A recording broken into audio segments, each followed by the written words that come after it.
What I think, awakening really involves is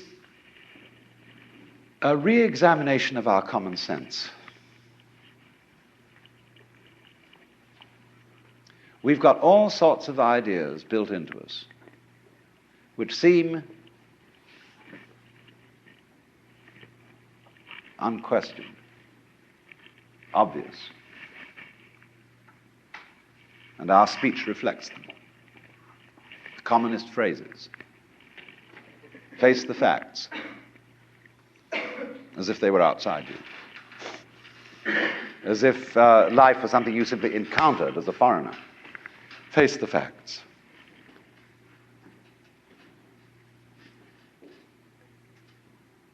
Our common sense has been rigged, you see, so that we feel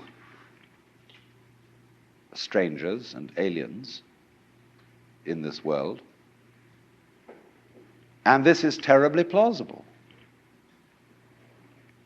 simply because it's what we're used to. That's the only reason. But when you really start questioning this, say, is that the way I have to assume life is?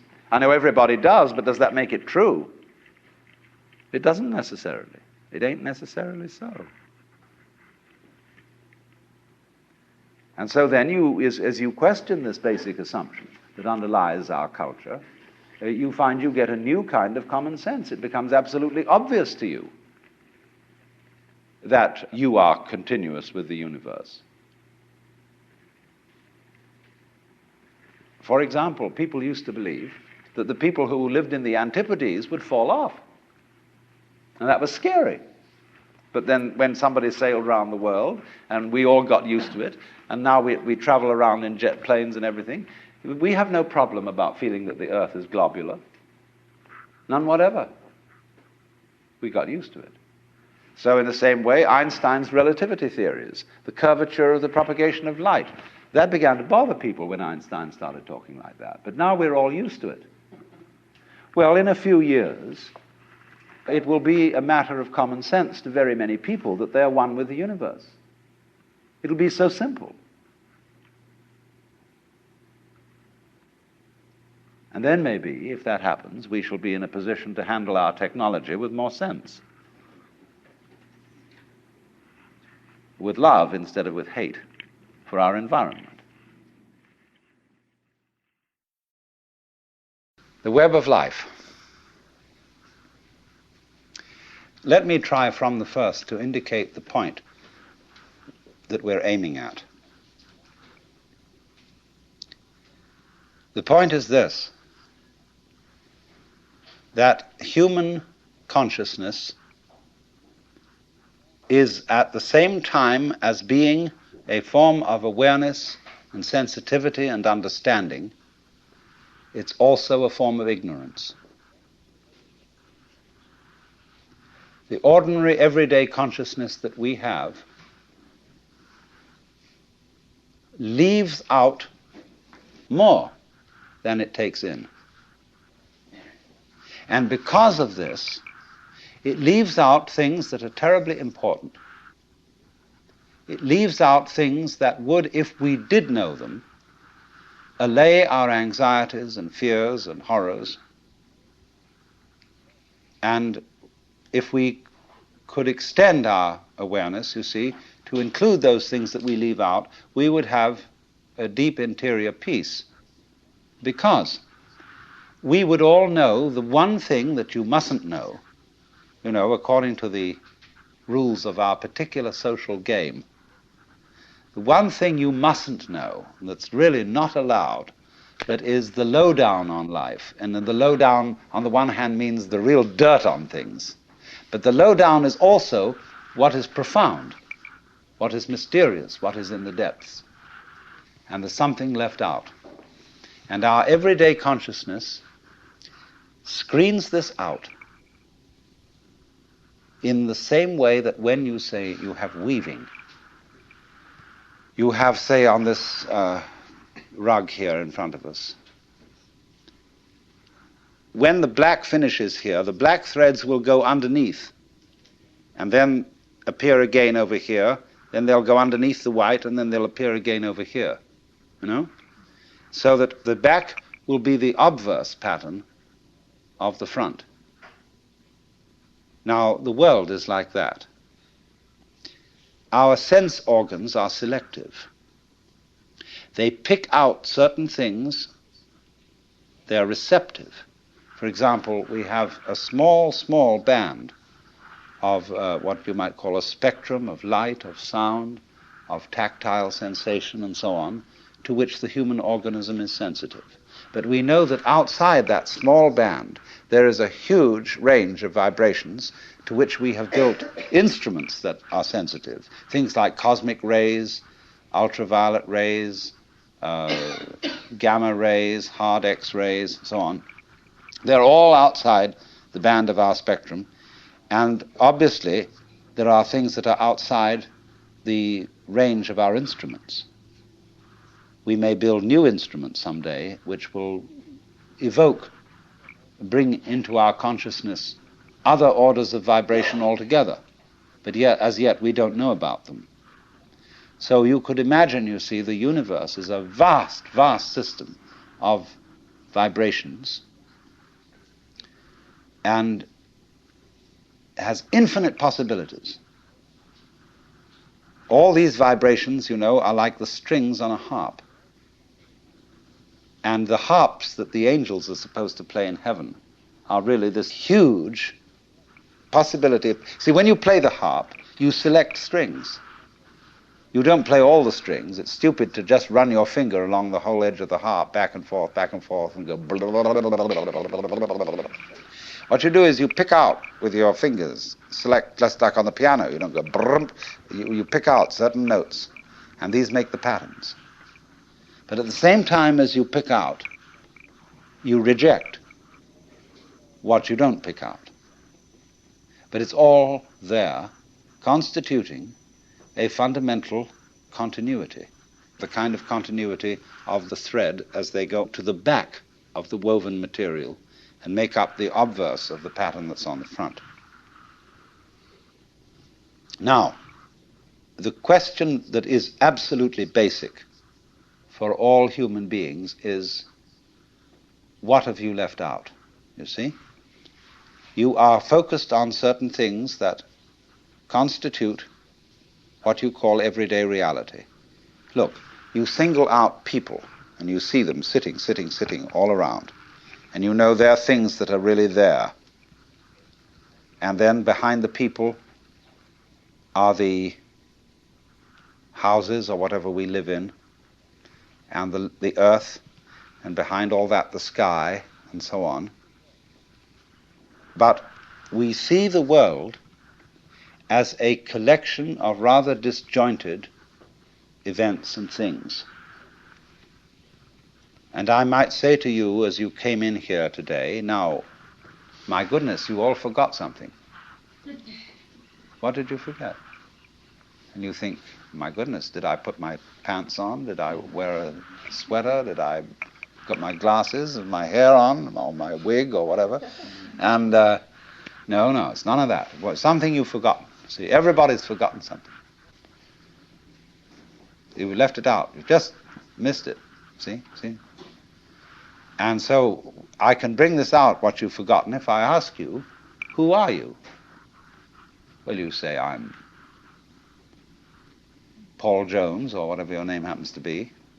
I say, oh, no, don't give me that stuff. Who are you really? And you think, whoa, of course I'm just me. No, don't give me that. I don't want to hear all that nonsense. You're playing a trick on me. Really, deep down, who are you? I don't know. Well, that's the thing to find out. That's the thing that's been forgotten. See, that's the underside of the tapestry, the thing that's been left out.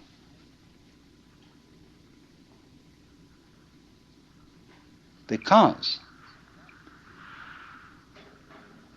what we are carefully taught to ignore is that every one of us, fundamentally, deep, deep inside, let's put it that way, is an act of, a function of, a performance of, a manifestation of the works. The whole blinking cosmos, with all its galaxies, and forever and ever and ever, whatever it is beyond that, what you might call God in the Western tradition, or Brahman in Hindu philosophy, or Tao in Chinese. Every one of us is really that, but we are pretending we aren't. And we are pretending with tremendous skill and deception. The reason why you should go on, and if you want to commit suicide, do it. You can check out.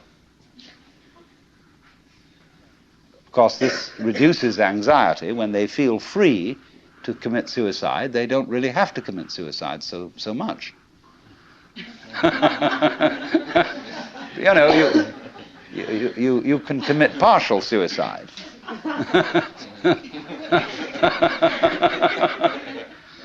So the sense that you just have to go on living, see, that life is a must. When you say to anything spontaneous, see, life is spontaneous. It happens, in the words of the Taoists, zheran, which means of itself so. That's their Chinese expression for nature.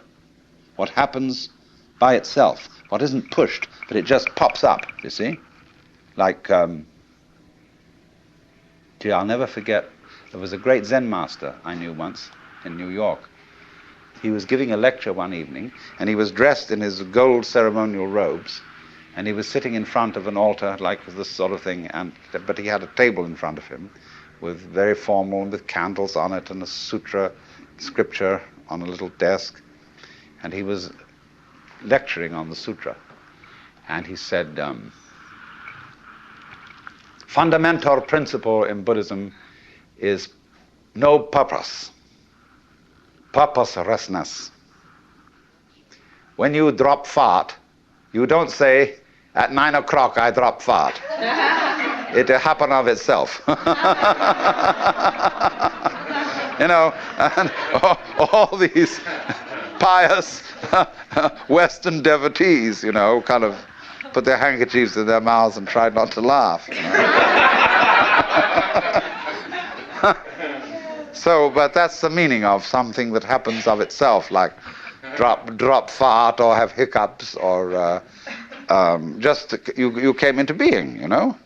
It happens in a kind of a plop way like that. See? Now, you can't tell that process, you ought to happen. You must happen.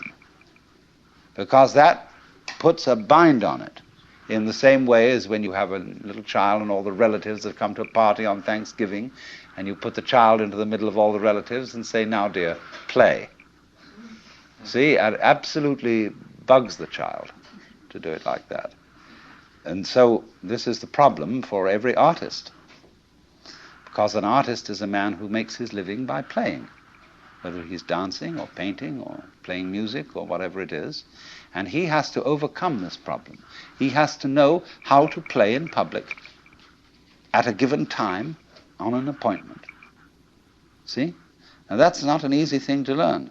But when you catch on to the trick of it, you can do it. To play on demand. That's the hardest lesson of life. To contrive what is called by my Japanese artist friend Saburo Hasegawa a controlled accident. The thing is the process of being. See, because we are staring, as it were, at certain features of the landscape, we don't see the background. And because we get fascinated with, you know, I could go into details of this shell, as I said, and put myself in the mind of a conch or whatever it is that lives in this thing, and to say, that's not so hot, that one. Like that, see? And so I wouldn't see the whole thing. But when I look at it like this, when anybody looks at it like that, we say, oh my God, isn't that gorgeous?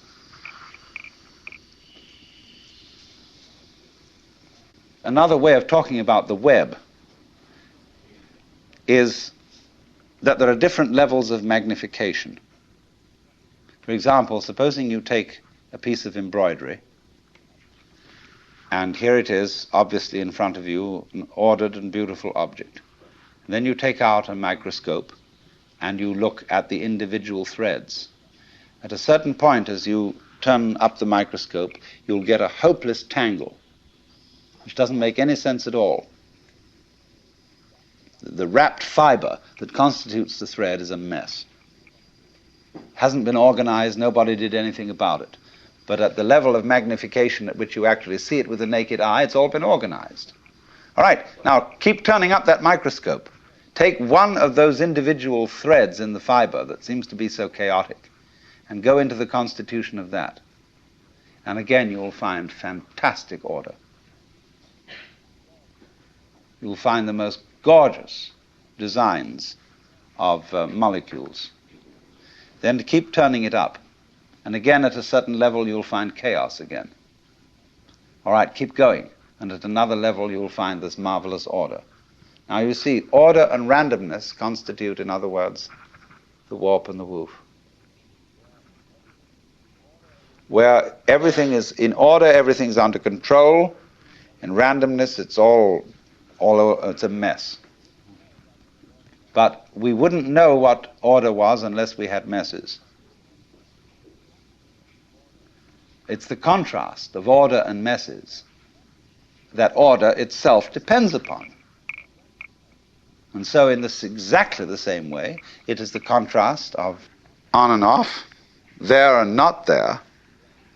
In other words, life and death, being and non-being, that constitutes existence. Only we pretend that the random side of things, the disorderly side of things, could possibly win in the game of competition, or I would rather call it collaboration between the two. When you lose sight of the fact that the order principle and the random principle go together, that's exactly the same predicament as losing sight of the fact that all individually delineated things and beings are connected underneath. You know, just like mountains stick out of the earth and there's a fundamental earth underneath them, so all of us as different things, we stick out of reality and there's a continuity underneath, but you ignore that, you see. That's the thing that's left out.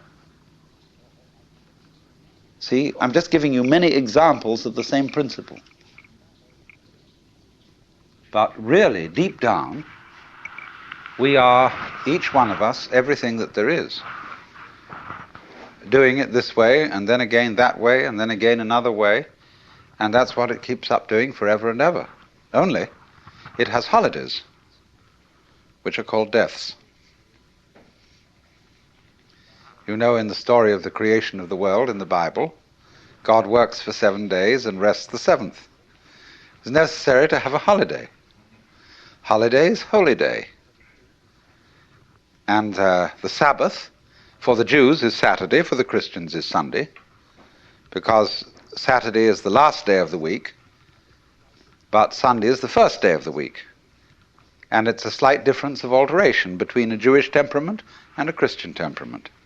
Some people like to take the holiday and then do the work. Other people like to do the work and then take the holiday. And since the Jews do the work first and then take the holiday, they're always a little up on the Christians in business.